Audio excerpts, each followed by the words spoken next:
Bienvenue à toutes et à tous. Aujourd'hui, on se plonge dans un ouvrage important qui traite d'un sujet qui nous concerne tous de près ou de loin, la dépression sans question pour comprendre et guérir de Florian Ferreri.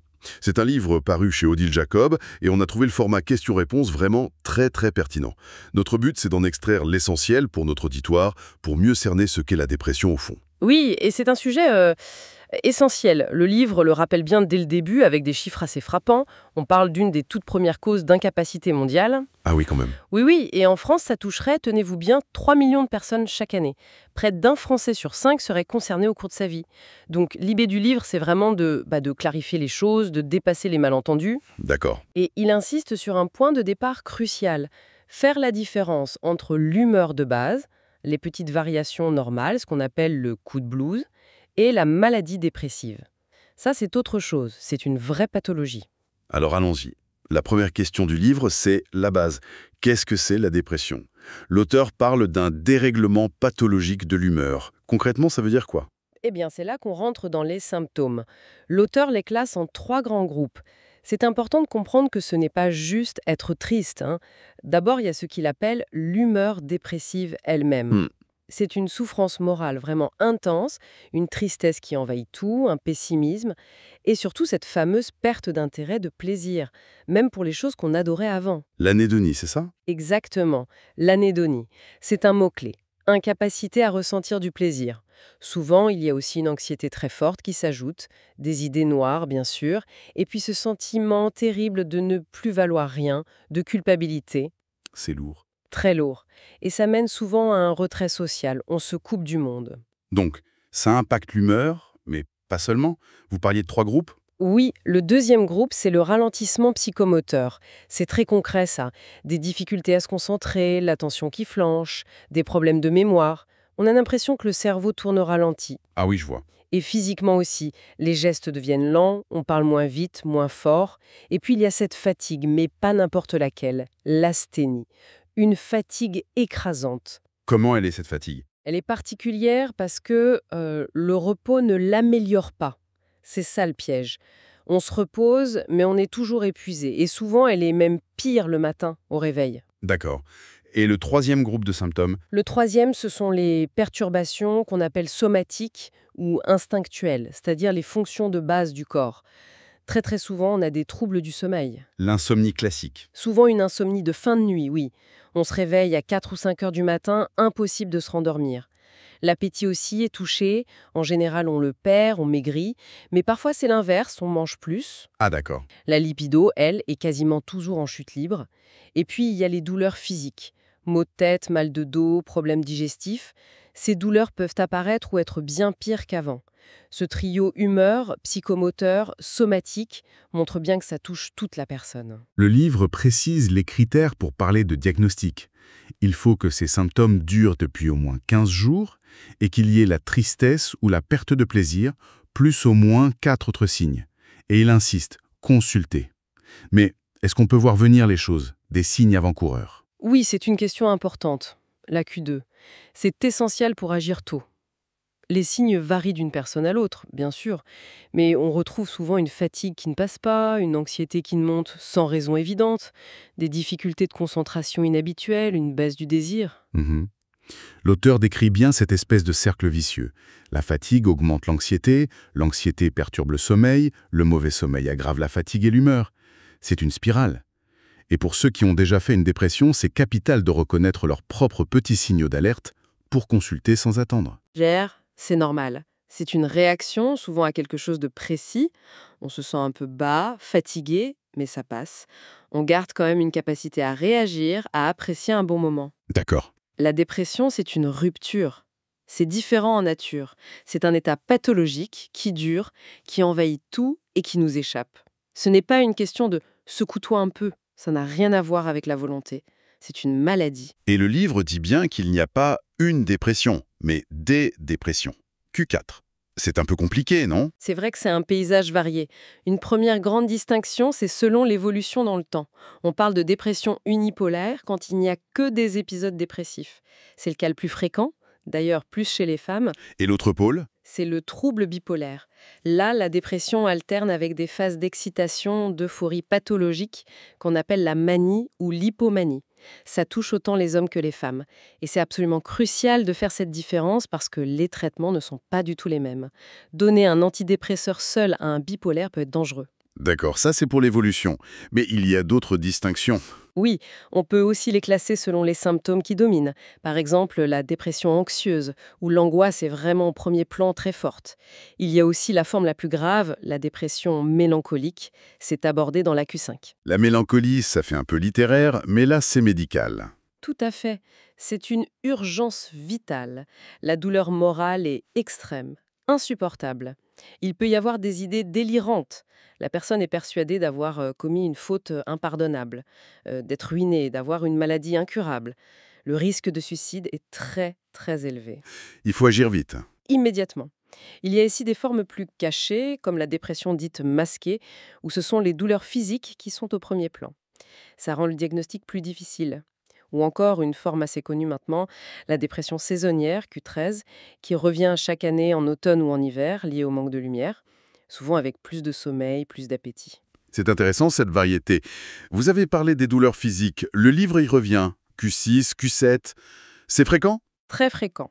Le livre dit que près de 2/3 des personnes déprimées se plaignent de douleurs. La souffrance morale est souvent au centre, bien sûr, mais les maux de tête, le mal de dos, les problèmes de ventre, c'est courant. Et parfois ça masque le reste. Exactement.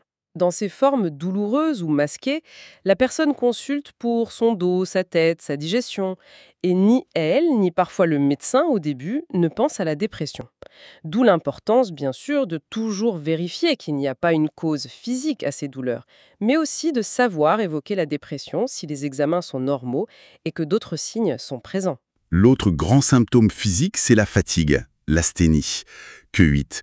Comment on la reconnaît par rapport à une fatigue normale, disons, après une grosse journée? La différence majeure, c'est la récupération. Si vous êtes fatigué, après un effort, une bonne nuit de sommeil, du repos, et ça va mieux.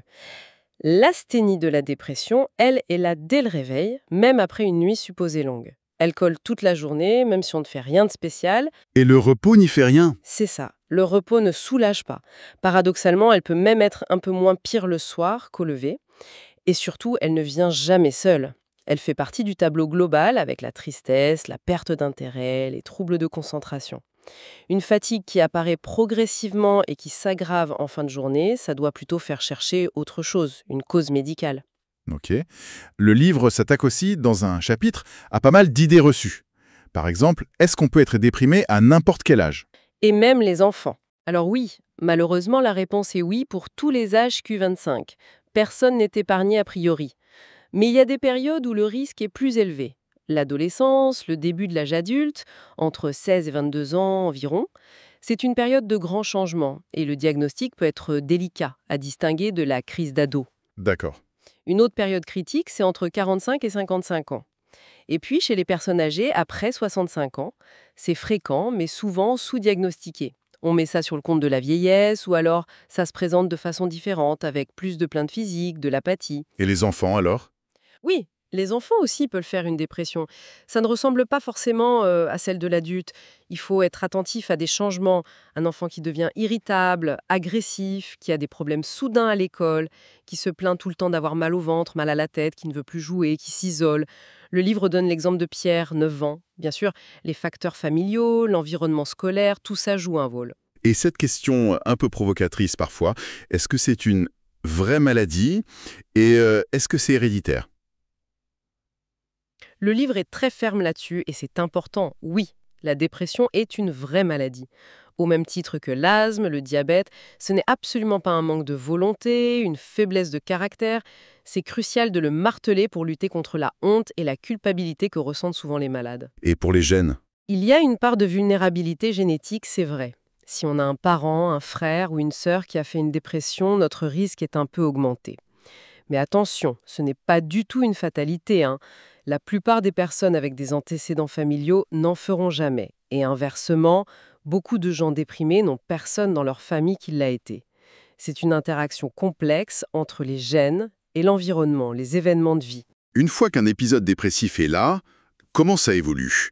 Est-ce qu'on s'en sort? Et le risque de rechute dont on entend souvent parler. Q29 à Q32. Alors, si on ne fait rien, si on ne traite pas, un épisode dépressif, ça peut durer longtemps. Le livre parle de 6 à 12 mois en moyenne. Q29, c'est long.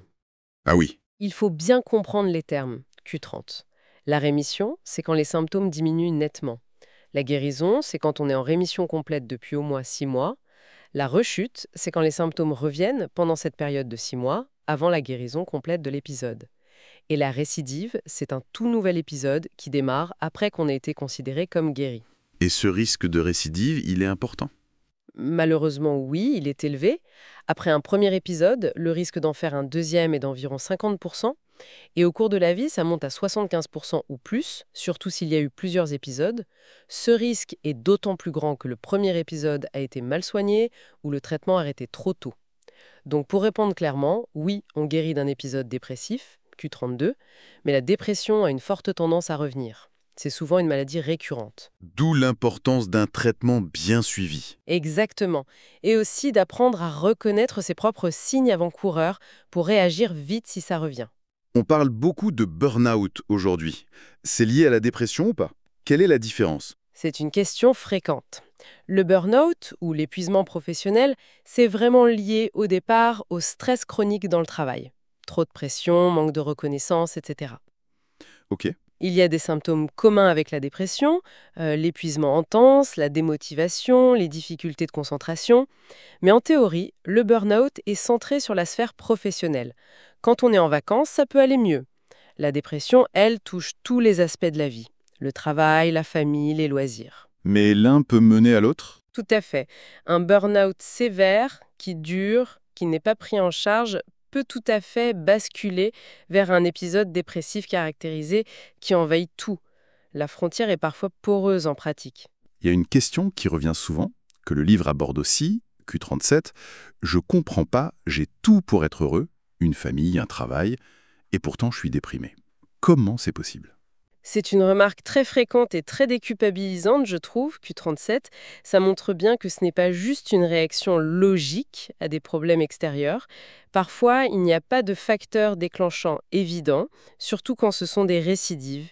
La maladie semble avoir acquis une sorte d'autonomie. Ça vient d'où alors? Il faut vraiment voir ça comme le résultat d'une interaction complexe. Il y a notre biologie, le fonctionnement de notre cerveau.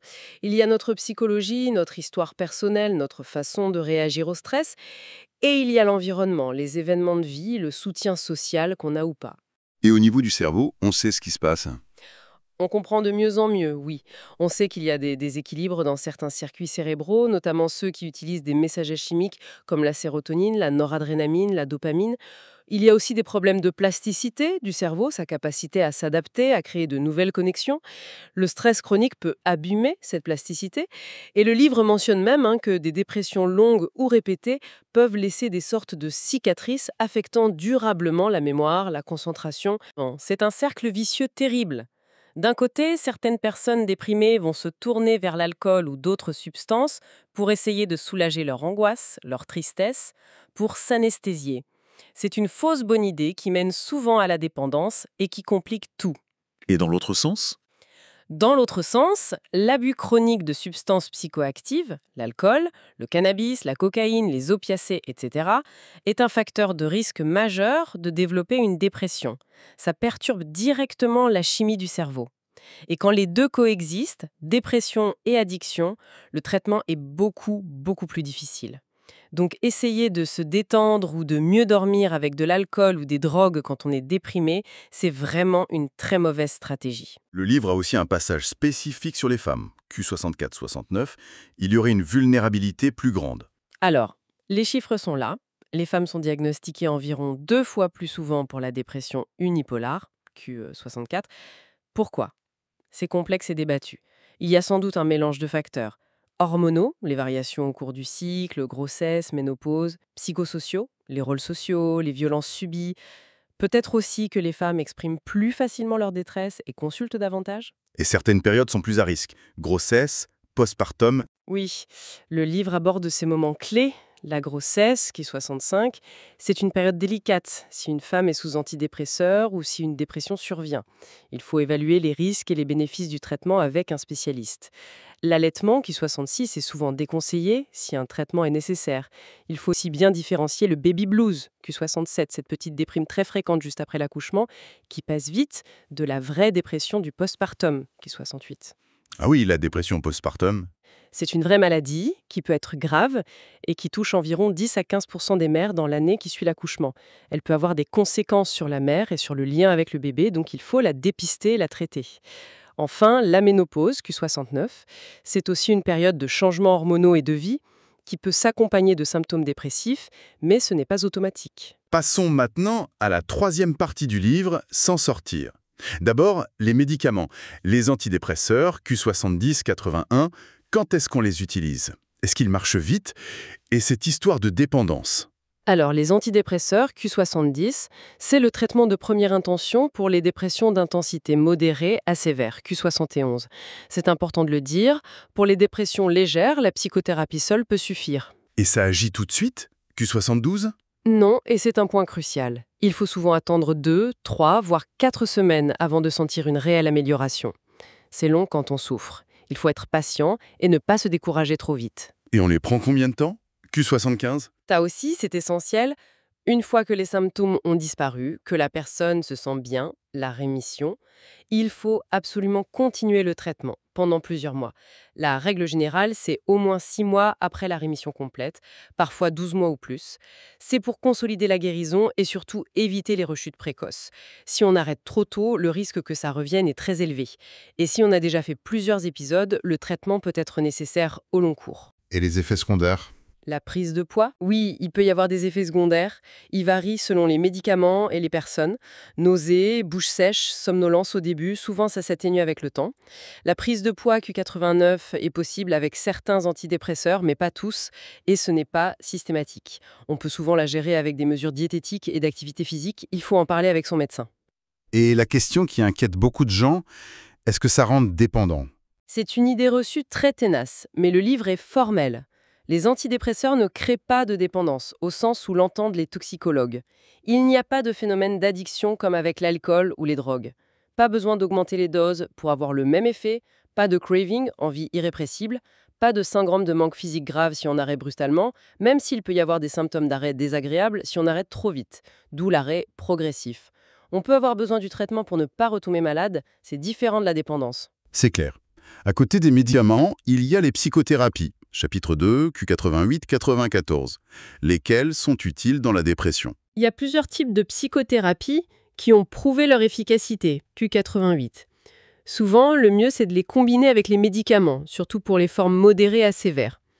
Pour les formes légères, une psychothérapie seule peut suffire.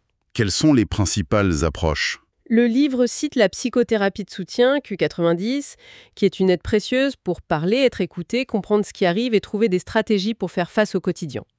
Il y a les thérapies d'inspiration psychanalytique, Q91, qui vont chercher à comprendre les conflits plus profonds, inconscients, liés à l'histoire de la personne. Et les TCC? On en entend beaucoup parler? Oui, les thérapies cognitivo-comportementales, TCC ou CBT en anglais, sont très efficaces et bien validées pour la dépression. Elles se concentrent sur le ici et maintenant.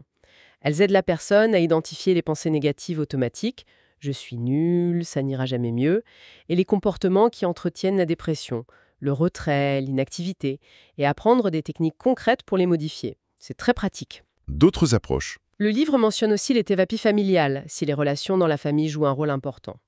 Et des techniques comme la relaxation Q93 peuvent aider à gérer le stress, l'anxiété associée. Le choix dépend vraiment de la personne, de ses préférences et de la situation.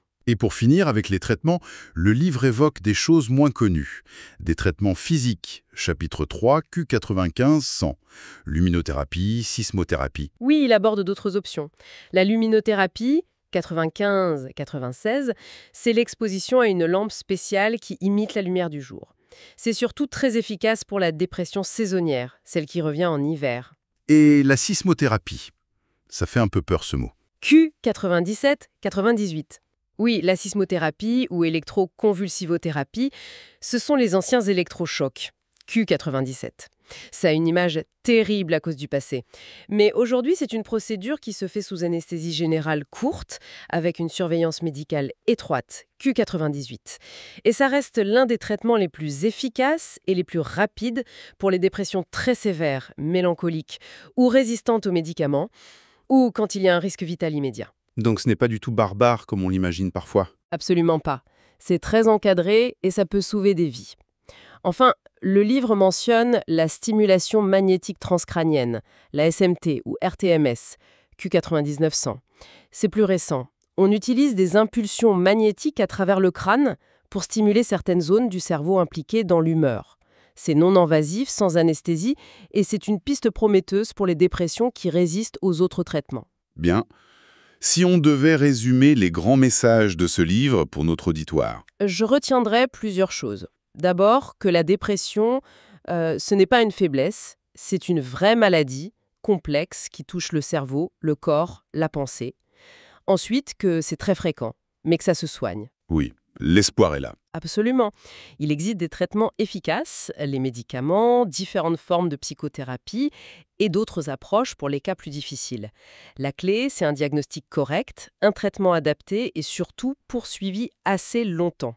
Et enfin, l'importance capitale de lutter contre les idées fausses, la stigmatisation, pour que les gens osent en parler et chercher de l'aide sans honte. D'ailleurs, le livre cite des ressources utiles. Son médecin traitant, bien sûr, les psychiatres, les psychologues, mais aussi des associations de patients et de familles comme l'UNAFAM, France Dépression, Argos 2001. Il y a des endroits où trouver de l'information et du soutien. Tout à fait. Et s'informer, lire un livre comme celui-ci, c'est déjà un premier pas important pour comprendre, pour dédramatiser aussi peut-être. Voilà, notre exploration de la dépression sans question pour comprendre et guérir de Florian Ferreri s'achève. Un livre clair, très pédagogique. Et on laisse notre auditoire avec une petite question pour la route.